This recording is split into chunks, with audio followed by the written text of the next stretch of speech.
नमस्कार, जय हिंद। मैं आपका दोस्त राम रघुवंशी स्वागत करता हूं आपका अपने YouTube channel online study with DK पर। इसका एक बेहतरीन टॉपिक जो कि आज हम कवर करने वाले हैं भारत के राष्ट्रीय प्रतीकों को लेकर, जिसमें हम जानेंगे भारत के राष्ट्रीय प्रतीकों के बारे में कि भारत का राष्ट्रीय पक्षी कौन है, पशु कौन है, पुष्प कौन है, ऐसी सभी जानकारी के बारे में जानेंगे और इनसे रिलेटेड उन प्रश्नों को भी जानेंगे जो एग्जाम में पूछे गए हैं।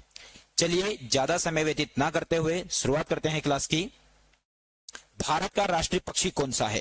तो हर एक बच्चे को पता होगा, ये तो बहुत सिंपल सी बात है, लेकिन हम लोगों को कभी कभी कंफ्यूजन हो जाता है। भारत का राष्ट्रीय पक्षी गरुड़ है, मोर है, स्वैन है, तोता है। तो भारत का जो राष्ट्रीय पक्षी है वो कौन है? मोर है। वहीं मोर की यदि अपन बात करें तो आप सभी बच्चों को पता होगा कि मोर का जो वैज्ञानिक नाम है वो है पावो क्रिस्तांतुस। क्या नाम है? पावो क्रिस्तांतुस इसका वैज्ञानिक नाम है। वहीं मोर से रिलेटेड आप लोगों को एक बहुत ही अच्छी बात जो कि आपको पता होना चाहिए, हमारे भारत में जो मोर है, मोर का इतिहास बहुत पुराना रहा है। तो उसी से संबंधित एक बात आप लोगों को बता दूं, मयूर सिंहासन जो कि सबसे ज्यादा फेमस हुआ करता था। तो ये मयूर सिंहासन को जो लेकर गए थे वो कौन लेकर गए थे? तो मयूर सिंहासन को लेकर गया था ईरान का एक शाह था, ईरान का शाह। अब आप लोग सोच रहे हैं यही उसका नाम होगा, नहीं। ईरान का शाह जिसका नाम मिलता है बच्चों नादिर शाह। क्या नाम मिलता है? नादिर शाह। तो जब नादिर शाह का भारत पर आक्रमण हुआ था तभी वो भारत से मयूर सिंहासन और साथ में तख्ते ए ताऊस भी लेकर चला गया था, तख्ते ए ताऊस। ठीक, तो ये दोनों चीजों को लेकर जाने वाला जो व्यक्ति था उसका नाम क्या था? नादिर शाह। ये कहां का शाह था? तो ये ईरान का शाह। वहीं मोर को राष्ट्र पक्षी के रूप में कब घोषित किया गया था? तो मोर को राष्ट्र पक्षी के रूप में घोषित किया गया था 1963 में। भारत का राष्ट्र पक्षी घोषित किया गया। और एक ये कैसा दिखने वाला है? सुंदर और आकर्षक प्रतीक है, इसलिए इसको भारत का राष्ट्रीय प्रतीक माना गया है दोस्त। ठीक है। वहीं भारत के साथ साथ आप लोगों को जैसे मध्य प्रदेश की यदि अपन बात करें तो मध्य प्रदेश का जो राजकीय पक्षी है, वही मध्य प्रदेश का राजकीय पक्षी जो है वो है शाह बुलबुल। क्या है बच्चों? शाह बुलबुल। ठीक है, शाह बुलबुल जो राजकीय पक्षी है। राजस्थान का क्या हो जाएगा? तो राजस्थान का हो जाएगा गोडावण। क्या हो जाएगा? गोडावण। ये आप लोगों को पता होना चाहिए। गोडावण जो कि आप लोगों को बहुत अच्छे से पता होगा, कल मैंने आप लोगों को बताया था, इसे ग्रेट इंडियन बस्टर्ड भी कहते हैं। ठीक है, चलिए अगला है भारत का राष्ट्रीय पशु कौन है? ध्रुवीय भालू, हिरन, चीता, बाघ। बहुत ही खूबसूरत सा प्रश्न है। तो इस प्रश्न का उत्तर हो जाएगा भैया बाघ। क्या हो जाएगा? बाघ। यानी कि इसका जो सही उत्तर है वो बाघ है। वहीं बाघ की यदि अपन बात करें, बाघ से रिलेटेड कुछ जानकारी आप लोगों को पता होना चाहिए। और वो जानकारी क्या है? पहली चीज, इसका वैज्ञानिक नाम। तो इसका वैज्ञानिक नाम है पैंथेरा टाइग्रिस लिन्नायस। पैंथेरा टाइग्रिस लिन्नायस, ये इसका वैज्ञानिक नाम है, लिन्ना यस। वहीं यदि अपन बात करें, ये एक धारीदार वाला जानवर है जो कि भारत का राष्ट्रीय प्रतीक है। इसकी कहीं ना कहीं फुर्ती के कारण इसको भारत का राष्ट्रीय प्रतीक बनाया गया है। वहीं आप लोगों को पता होना चाहिए, भारत में जो है 1972 में, कब की बात कर रहा हूं? 1972 में किसकी शुरुआत होती है? तो 1972 में टाइगर प्रोजेक्ट की शुरुआत होती है। और टाइगर प्रोजेक्ट की जो शुरुआत होती है वो कहां से होती है? तो भारत में सबसे पहली बार टाइगर प्रोजेक्ट की जो शुरुआत की जाती है बच्चों, वो की जाती है जिम कॉर्बेट नेशनल पार्क से। जिम कॉर्बेट नेशनल पार्क से। अब आप लोग सोच रहे हैं sir gym national Corbett park कहां पर है? ये जिम कॉर्बेट नेशनल पार्क, तो जिम कॉर्बेट नेशनल पार्क पड़ता है उत्तराखंड में। हालांकि अब इस नेशनल पार्क का नाम जिम कॉर्बेट नहीं रहकर इसका नाम हो चुका है Ramganga national park. Ramganga national park. अब रामगंगा नेशनल पार्क इसका नाम क्यों है? क्योंकि जिम कॉर्बेट से ही एक नदी प्रवाहित होती है जिसका नाम है रामगंगा, इसलिए इसका नाम हो चुका है रामगंगा नेशनल पार्क। वहीं टाइगर प्रोजेक्ट की यदि बात हुई है तो आप लोगों को पता होगा कि भारत का जो सबसे बड़ा टाइगर प्रोजेक्ट है वो नागार्जुन सेलम है। नागार्जुन सागर श्री सेलम, नागार्जुन सागर श्री सेलम, ये सबसे बड़ा है, सागर श्री सेलम। ठीक है, आप सभी बच्चों को यह याद रखना है कि सबसे बड़ा कौन सा है? नागार्जुन सागर श्री सेलम है। सबसे पहला कौन सा है? जिम कॉर्बेट है। लगभग आज वर्तमान में यदि बात करें तो भारत में जो टाइगर प्रोजेक्ट है, इन टाइगर प्रोजेक्ट की जो संख्या हो चुकी है वो लगभग 55 हो चुकी है दोस्त। ठीक है, चलिए आगे बढ़ते हैं। ये बाघ के बारे में दे रखा है कि राजसी बाघ तेंदुआ टाइग्रिस धारीदार जानवर है। इसकी मोटी पीली लोमचर्म का कोट होता है जिस पर गहरी धारीदार पट्टियां होती है। ठीक है, और ये फुर्तीला होने के कारण ही इसे भारत के राष्ट्रीय शक्ति के रूप में या राष्ट्र प्रतीक के रूप में माना गया है। ठीक है, चलिए भारत का राष्ट्रगान, वेरी वेरी मोस्ट इंपोर्टेंट, हम होंगे कामयाब, सारे जहां से अच्छा, वंदे मातरम। बताइए इस प्रश्न का उत्तर क्या होगा? तो इस खूबसूरत से प्रश्न का उत्तर होगा, हमारे भारत का राष्ट्रगान जो है वो है जनगण मन है। अब जनगण मन के सामने आप लोगों को पता होगा यहाँ पर जो फोटो लगा है ये लगा है रविन्द्रनाथ टैगोर जी का, रविंद्रनाथ टैगोर जी का फोटो लगा है। रविन्द्रनाथ टैगोर जी की यदि अपन बात करें तो 1913 में, कब की बात बता रहा हूं, 1913 में इनकी एक पुस्तक है जिसका नाम है गीतांजलि। तो गीतांजलि के लिए ही 1913 में इनको विश्व का सबसे प्रतिष्ठित पुरस्कार जो कि है नोबेल प्राइज, कौन सा प्राइज है, नोबेल पुरस्कार इनको मिला था।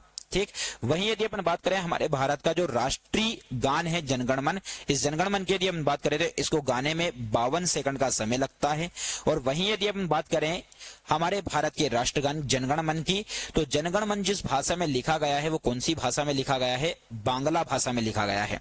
ठीक, और रविन्द्रनाथ टैगोर जी के द्वारा केवल जनगण मन नहीं बल्कि इनके द्वारा एक और गीत लिखा गया था जिसका नाम है अमार सोनार बांग्ला, अमार सोनार बांग्ला। ये जो अमार सोनार बांग्ला ये लिखा गया था, ये किसके लिए लिखा था, इन्होंने बांग्लादेश के लिए लिखा था। और वहीं कहीं आज वहीं ना कहीं जो बांग्लादेश का राष्ट्रगान बन चुका है। ठीक, वहीं एक और कंफ्यूजन बच्चों को होता है, उस कंफ्यूजन को मैं अगली स्लाइड पर क्लियर कर दूंगा। क्या कि जो गीतांजलि के अलावा एक प्रश्न पूछा जाता है गीता रहस्य, कौन सी पुस्तक के बारे में बच्चों, गीता रहस्य। तो गीता रहस्य पुस्तक किसकी है, गीता रहस्य। अभी गीतांजलि के बारे में आप लोगों ने पढ़ा, अब अगला है गीता रहस्य। तो गीता रहस्य जो है वो है बाल गंगाधर तिलक जी की, किसकी है, बाल गंगाधर तिलक की पुस्तक है, ये आप लोगों को याद रखना है।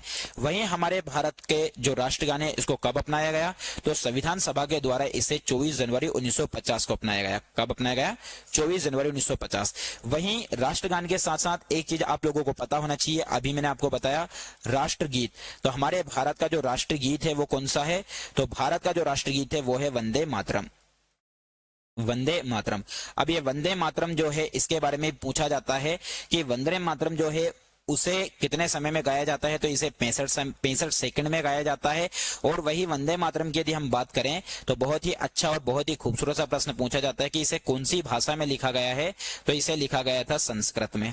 ठीक, अब ये भी पूछ लिया जाए कि इसको लिखा किसके द्वारा गया था, तो वंदे मातरम को जो लिखा गया था बंकिम चंद्र चट्टोपाध्याय जी के द्वारा लिखा गया था, बंकिम चंद्र चट्टोपाध्याय जी, याद रखिएगा ये। ठीक है, इतना स्पेस है नहीं इसलिए मैंने आपको बता दिया है ये।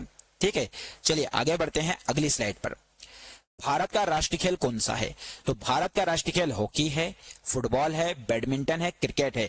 बहुत ही शानदार और खूबसूरत सा प्रश्न है, बताइए। तो भारत का जो राष्ट्रीय खेल है बच्चों, भारत का राष्ट्रीय खेल क्या है, हॉकी है। ठीक है, और वही हॉकी के लिए ही, और आप सभी को पता है कि हॉकी के जो जादूगर है वो कहा जाता है मेजर ध्यानचंद जी को। ठीक, और इनका जो जन्म हुआ था ये 29 अगस्त 1905 में कहां पर हुआ था, ये इलाहाबाद में हुआ था। इसीलिए आप लोगों को पता है कि जो 29 अगस्त है, इस 29 अगस्त को किस दिवस के रूप में मनाते हैं बच्चों, तो 29 अगस्त को खेल दिवस के रूप में मनाते हैं, खेल दिवस के रूप में मनाते हैं, जो आप सभी बच्चों को पता होना चाहिए। ठीक है, अब यहाँ पर एक चीज आप लोगों को पता होना चाहिए और वो बात यह है कि एक इंपॉर्टेंट बात यहाँ पर आप लोगों के लिए कि जो फीफा है, किसकी बात कर रहा हूं, फीफा, ये फुटबॉल को लेकर है। तो इसके लिए कभी कभी प्रश्न बन जाता है कि फीफा जो है federation international football D association की स्थापना जो है वो कब होती है और इसका मुख्यालय कहां पर, तो इसकी स्थापना बच्चों जो होती है वो 1904 में है और इसका मुख्यालय जो है वो किस देश में है, स्विट्जरलैंड में है।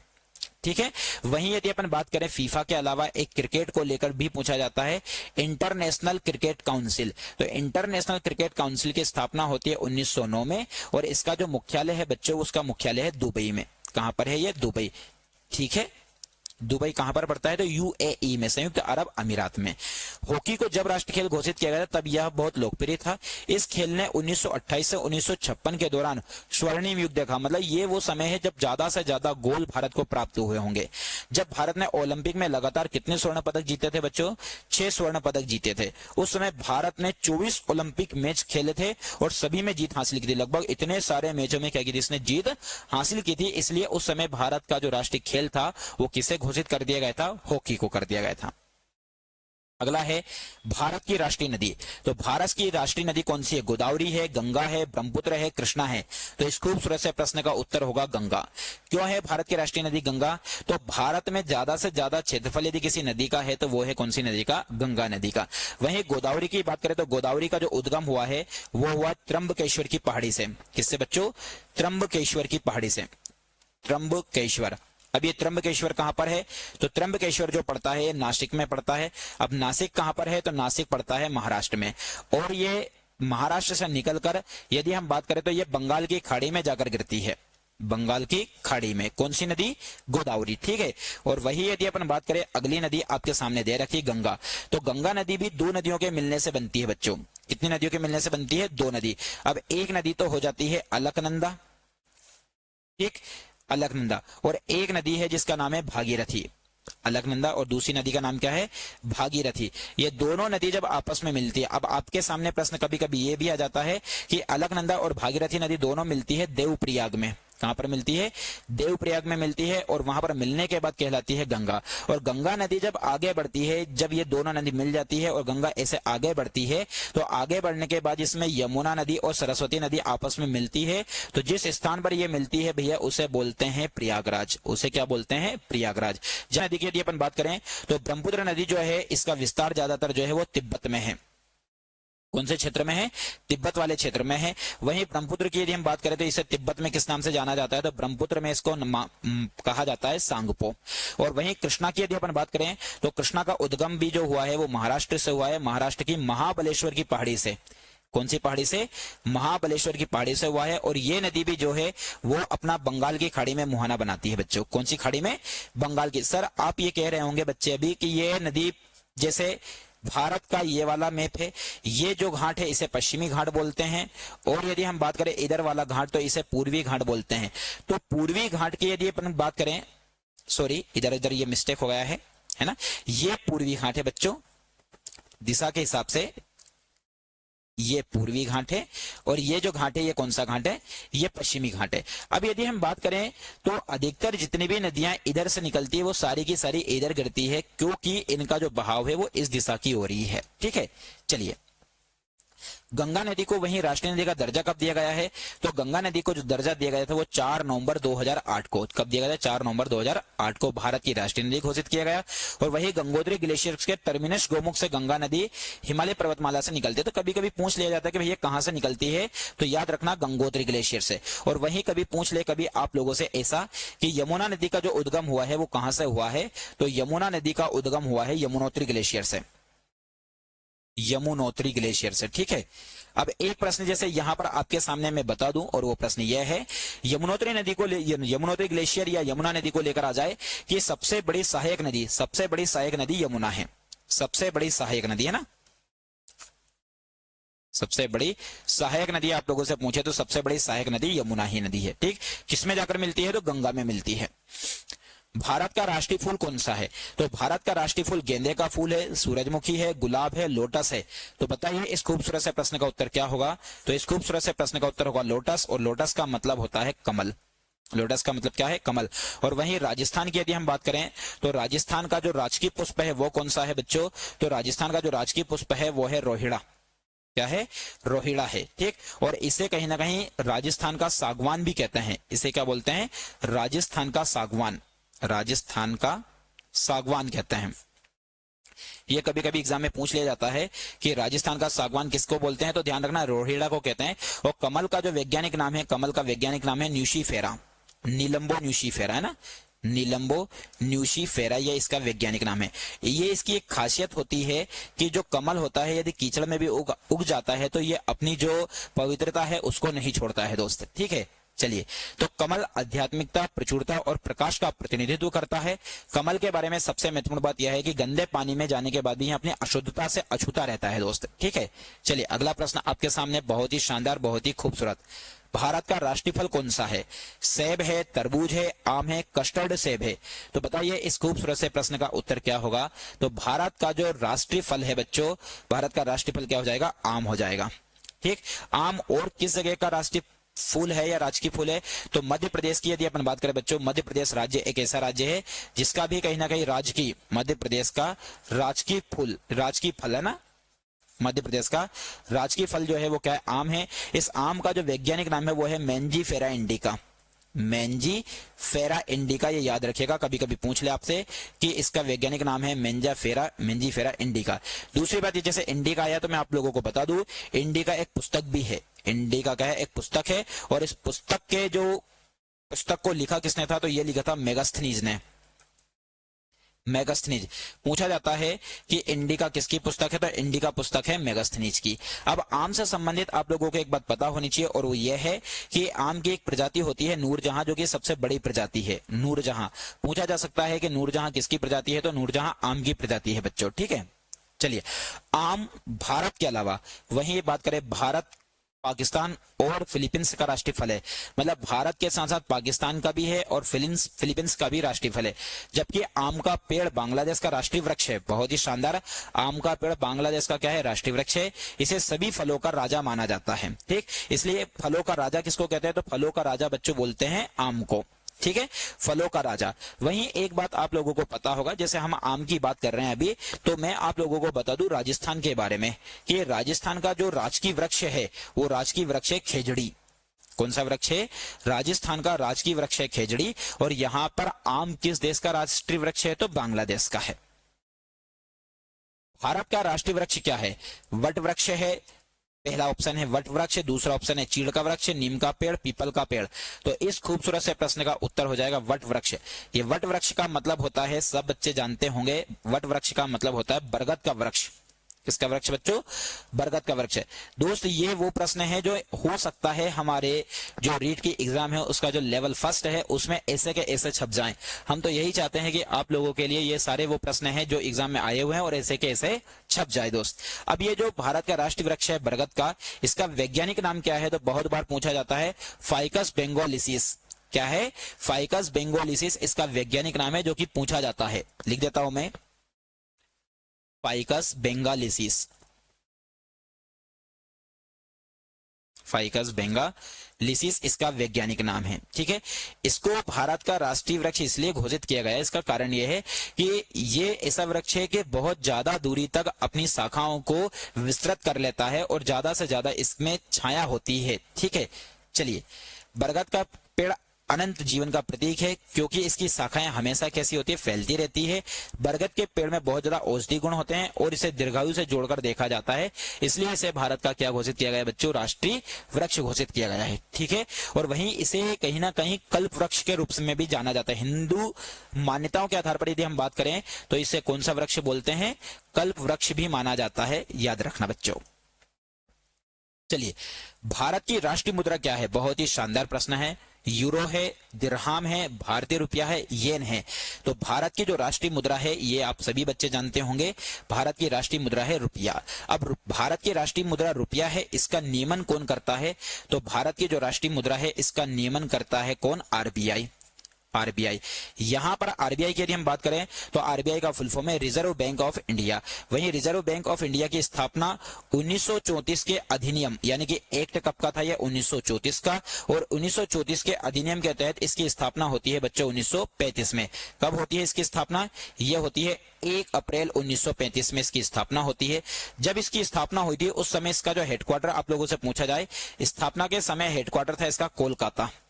कहां पर था, कोलकाता। लेकिन इसके कुछ समय बाद यानी कि लगभग 2 साल पश्चात ही यदि देखा जाए 2 साल बाद इसका मुख्यालय कर दिया गया था, कहां पर, मुंबई में कर दिया गया था। यह कभी कभी पूछ लिया जाता है, मुंबई। जब आरबीआई की स्थापना हुई थी इस समय इसके पहले अध्यक्ष के रूप में पूछा जाए तो इसके पहले अध्यक्ष थे ओसबोर्न स्मिथ, ओसबोर्न स्मिथ बच्चों, ये आप लोगों को याद रखना है, ओसबोर्न स्मिथ। वहीं आरबीआई के बारे में पूछा जा सकता है कि आरबीआई का राष्ट्रीयकरण कब हुआ, तो आरबीआई का राष्ट्रीयकरण हुआ था यानी कि पूर्ण तरीके से भारत में कब सौंप दिया था इसको, तो 1 जनवरी 1949, 1 जनवरी 1949 को। वहीं यदि हम बात करें आरबीआई के बारे में तो आरबीआई के पहले भारतीय गवर्नर, भारतीय की बात करें हम तो आरबीआई के पहले भारतीय गवर्नर थे सीडी देशमुख बच्चों। कौन थे? सीडी देशमुख थे। वहीं यदि हम बात करें आरबीआई के बारे में कि आरबीआई के वर्तमान गवर्नर कौन है, वेरी वेरी मोस्ट इंपोर्टेंट। जैसे अभी क्या चल रहा है, दिसंबर 2024, तो दिसंबर 2024 के अनुसार आरबीआई के वर्तमान गवर्नर है संजय मल्होत्रा जी। कौन है? संजय मल्होत्रा जी। अब ये संजय मल्होत्रा जी जो अभी नियुक्त हुए हैं ये 11 दिसंबर के बाद से, इनसे पहले जो हुआ करते थे, मैं लिख देता हूं यहाँ पे, इनसे पहले हुआ करते थे शक्तिकांत दास। शक्तिकांत दास हुआ करते थे। शक्तिकांत दास जी के स्थान पर अभी कौन आया? संजय मल्होत्रा जी। और एक और बात, जैसे यहाँ पर रुपया की बात आई है, तो भारत के अंतर्गत जो 1 रुपए का नियमन है, कितने रुपए का? 1 रुपए का जो नियमन है वो कौन करता है? तो 1 रुपए का नियमन करता है बच्चों वित्त मंत्रालय। वेरी वेरी मोस्ट इंपोर्टेंट, कभी कभी पूछ लिया जाए। तो 1 रुपए का जो नियमन करता है वो करता है वित्त मंत्रालय। तो स्पष्टीकरण में दे रखा है भारतीय रुपये का प्रवाह भारतीय रिजर्व बैंक द्वारा नियंत्रित किया जाता है और भारतीय रुपये का प्रतीक आप लोग देख सकते हैं, इस तरह से इसको दर्शाया जाता है। ठीक है बच्चों, चलिए आगे बढ़ते हैं। भारत का राष्ट्रीय जलीय पशु कौन है? तो भारत का राष्ट्रीय जलीय पशु कौन है? शार्क है, पहला ऑप्शन। दूसरा ऑप्शन ऑक्टोपस है, तीसरा व्हेल है, अगला डॉल्फिन है। तो बताइए इस बहुत शानदार से प्रश्न का उत्तर क्या होगा कि भारत का जो राष्ट्रीय जलीय जीव है वो कौन है? तो प्यारे बच्चों, भारत का जो राष्ट्रीय जलीय जीव है ये कौन है? डॉल्फिन है, जिसे हम कहीं ना कहीं गंगा डॉल्फिन कहते हैं। क्या बोलते हैं इसे? गंगा डॉल्फिन। वहीं गंगा डॉल्फिन की यदि हम बात करें तो इसके बारे में पूछ लिया जाता है कि इसको राष्ट्रीय जलीय जीव कब घोषित किया गया है, तो इसे किया गया है 2009 में किया गया है। और ये जलीय जीव जो है इसके बारे में ऐसा कहा जाता है कि ये केवल शुद्ध जल में ही निवास करता है। कहां पर निवास करता है? ये शुद्ध जल में, यानी कि मीठे जल में निवास करने वाला एक जीव है ये। ठीक है तो बच्चों, चलिए आगे बढ़ते हैं। बहुत ही शानदार प्रश्न आएगा, लेकिन एक बात मुझे बताइए, शानदार प्रश्न से पहले इसका वैज्ञानिक नाम क्या है बच्चों? चलो इसकी डिटेल में देख लेते हैं पहले कि डॉल्फिन दुनिया की सबसे पुरानी प्रजातियों में से एक है।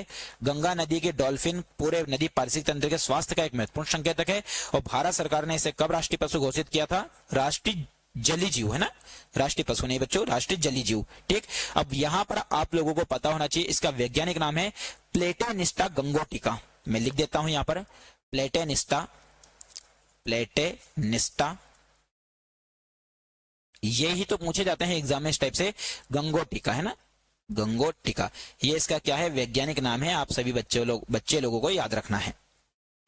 भारत का राष्ट्रीय प्रतीक क्या है? तो भारत का राष्ट्रीय प्रतीक है वाटर लिली है, लाल शेर है, अशोक का सिंह स्तंभ है, सुनहरा बाज है। तो बताइए इस खूबसूरत से प्रश्न का उत्तर क्या होगा? पहला वाटर लिली, लाल शेर, अशोक का सिंह स्तंभ, सुनहरा बाज। तो इस खूबसूरत से प्रश्न का उत्तर होगा अशोक का सिंह स्तंभ।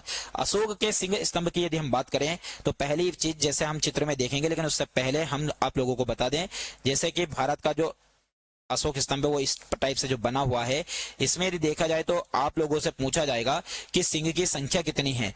सिंह की संख्या जो है बच्चों, वो सिंह की संख्या है 4। कितनी है? 4। लेकिन यहाँ पर दिखाई कितने देते हैं, ये बहुत इंपॉर्टेंट बात है। तो यहाँ पर दिखाई कितने देते हैं? केवल 3 है, लेकिन है कितने? 4 है। वहीं यदि देखा जाए तो हमारे भारत के राष्ट्रीय प्रतीक में एक यहाँ पर क्या होगा? एक हाथी है। ठीक, वहीं एक इसमें चित्र किस किस का है? घोड़े का है। और वहीं एक और चित्र जिसे बैल या फिर जिसे हम क्या बोलते हैं सांड, इसका चित्र भी यहाँ पर बना हुआ है भारत के राष्ट्रीय प्रतीक में। और ये लिया कहाँ गया है भारत का राष्ट्रीय प्रतीक? तो ये लिया गया है सारनाथ में जो स्थित अशोक स्तंभ है। सारनाथ, सारनाथ कहाँ पर पड़ता है? तो सारनाथ पड़ता है यूपी में। तो सारनाथ में स्थित क्या अशोक स्तंभ से लिया गया है, सारनाथ में स्थित अशोक स्तंभ से इसको लिया गया है बच्चों। ठीक है, ये very very very most important चीज है जो आप लोगों को पता होना चाहिए। ये आप देख सकते हैं भारत का राष्ट्रीय प्रतीक। तो भारत का राष्ट्रीय प्रतीक सारनाथ में अशोक का सिंह स्तंभ है। इसमें 4 एशियाई शेर कंधे से कंधा मिलाकर अबेकस के रूप में खड़े हुए हैं। और वहीं एक साथ इसके साथ यदि देखा जाए तो एक हाथी, एक घोड़ा और एक बैल और एक शेर की मूर्तियां हैं। बीच में कुछ पहिए उनके अलग अलग करते हैं। ठीक है, जैसे कि आप लोग यहाँ पर देख सकते हैं, ये चित्र में आप लोगों को बता दूं, ये सिंह है जो कि 1 सिंह, 2 सिंह, एक या 3, लेकिन इसके पीछे भी है तो 4 हैं, लेकिन दिखाई कितने देते हैं? 3 दिखाई देते हैं बच्चों। भारत की राष्ट्रीय सब्जी कौन सी है? कद्दू है, आलू है, पत्ता गोभी है, गाजर है।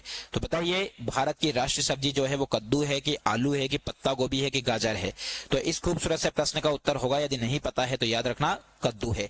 वहीं आपसे मिठाई के बारे में बात करें कि भारत की राष्ट्रीय मिठाई के रूप में किसको जाना जाता है, तो जल्दी से बताइए बच्चों, भारत की राष्ट्रीय मिठाई कौन सी है? गुलाब जामुन, नहीं बच्चों, भारत की जो राष्ट्रीय मिठाई है वो कहा जाता है जलेबी को। किसको माना जाता है? जलेबी को माना जाता है, ये आप लोगों को पता होना चाहिए। ठीक है, चलिए।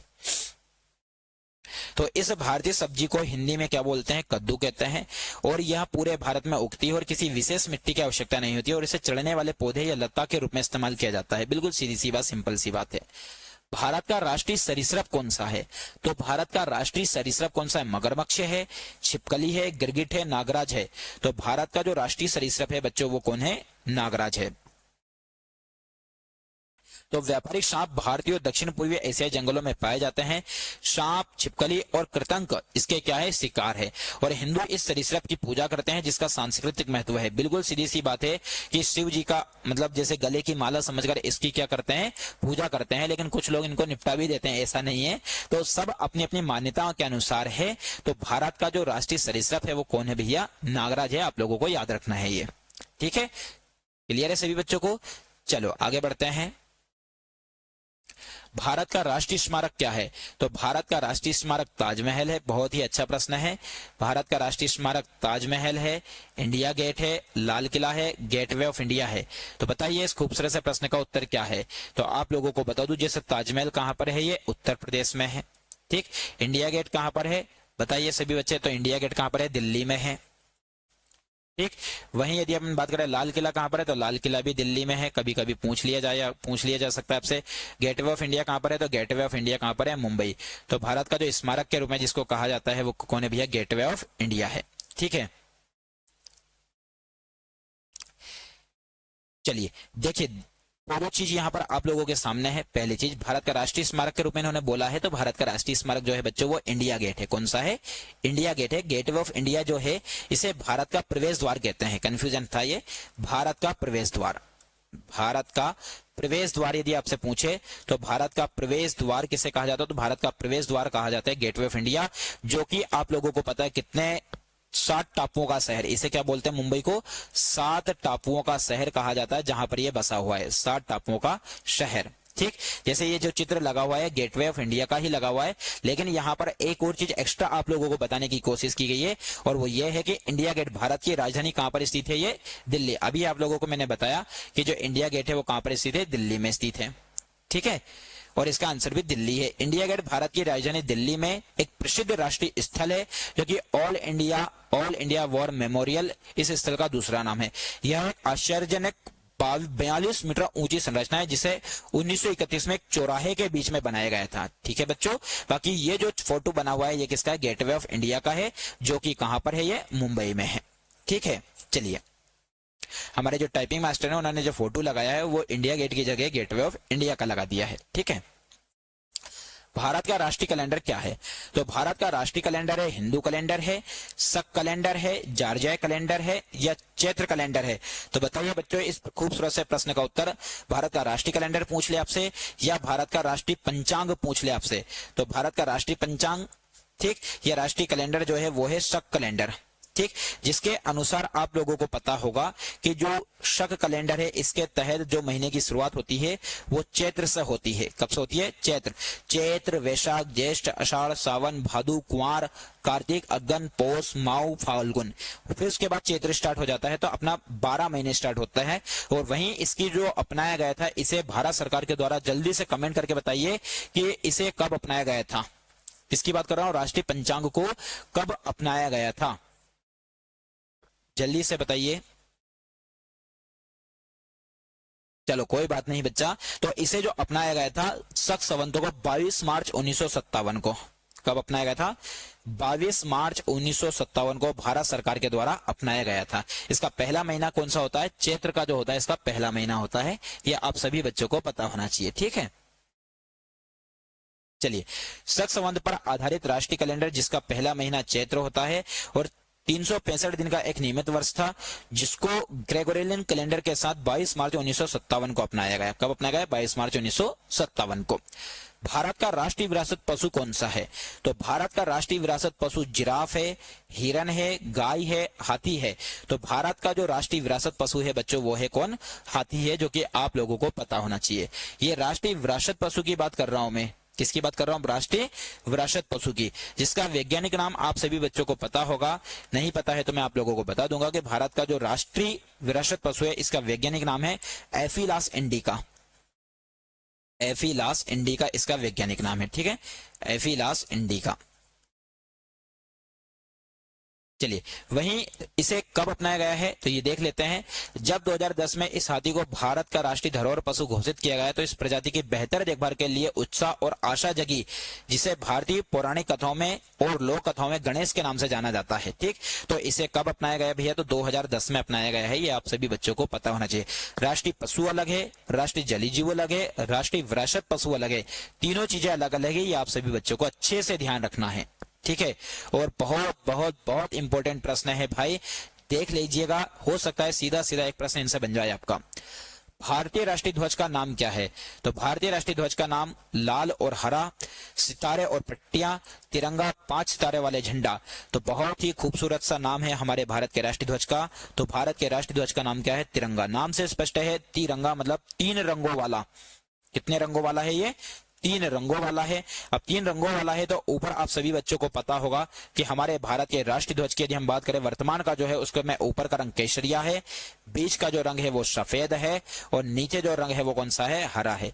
ये 3 रंगों का हमारा भारत का राष्ट्रीय प्रतीक है। सफेद वाले में यदि देखा जाए तो बीच में जो है वो अशोक चक्र है, जिसमें कितनी तीलियां हैं बच्चों?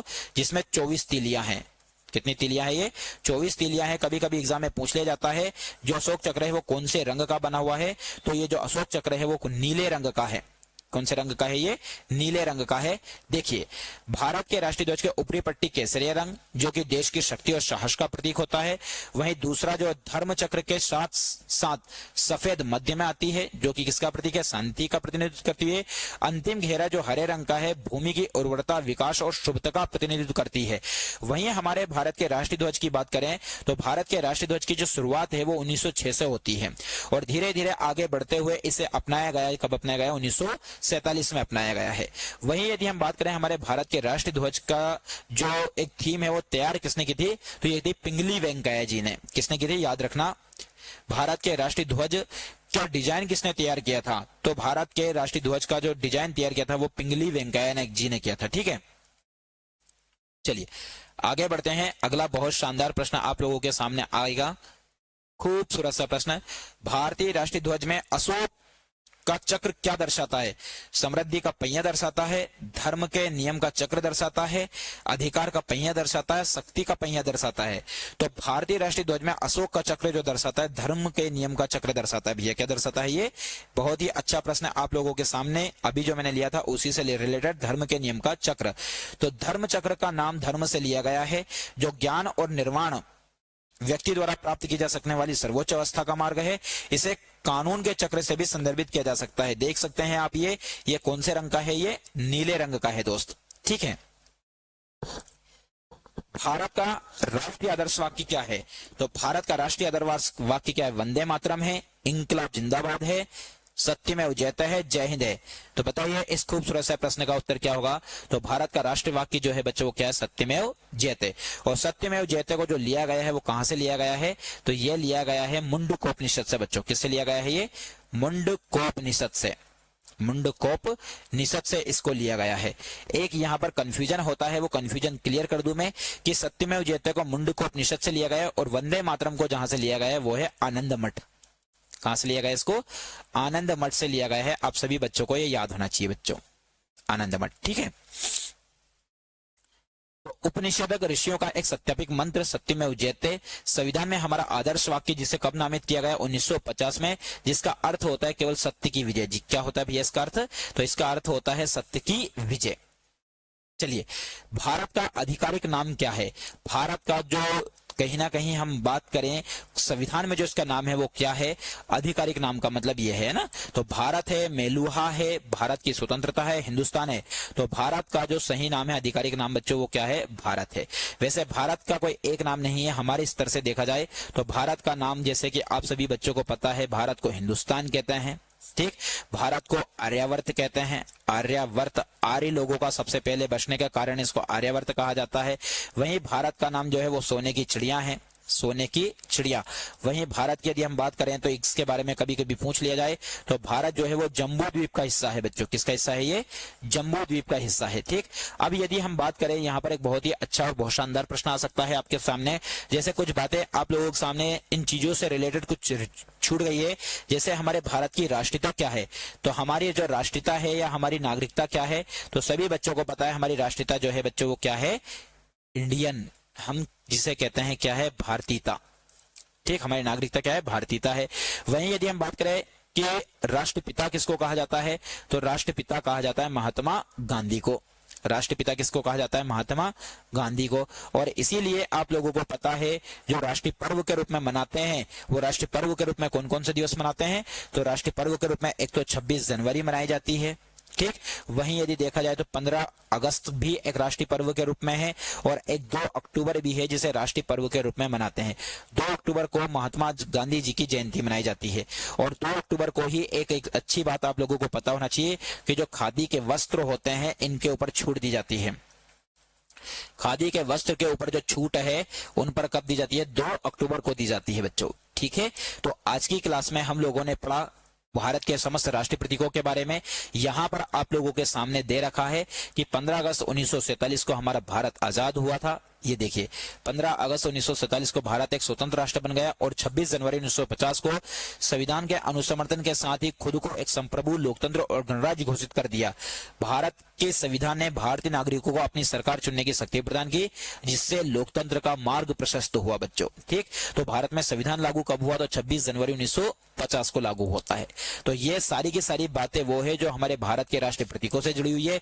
उम्मीद करता हूं आप लोगों को सभी जानकारी पसंद आई होगी। सभी लोगों का जुड़ने के लिए बहुत बहुत बहुत धन्यवाद। जय हिंद, जय भारत।